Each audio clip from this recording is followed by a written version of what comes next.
मी टाकून घेतलेलं आहे हळद आणि आता मी टाकत आहे मीठ.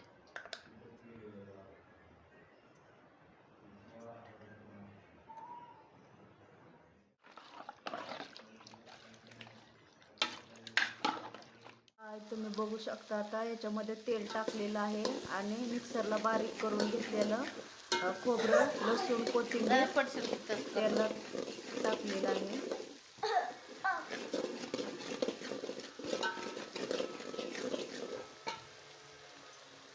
याच्यामध्ये आपल्याला तिखट टाकायचं आहे.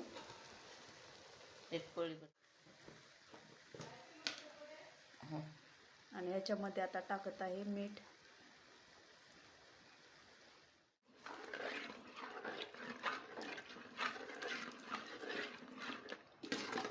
मस्त झणझणीत असा आपल्याला आता रस्सा बनवायचा आहे चिकनचा.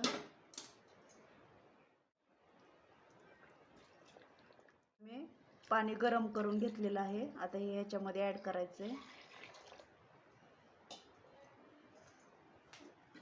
आणि आता हे शिजायला ठेवायचं.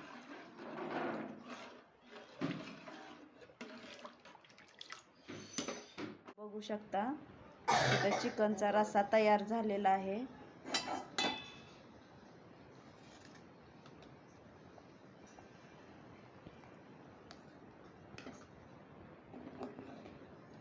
मस्त असं झणझणीत.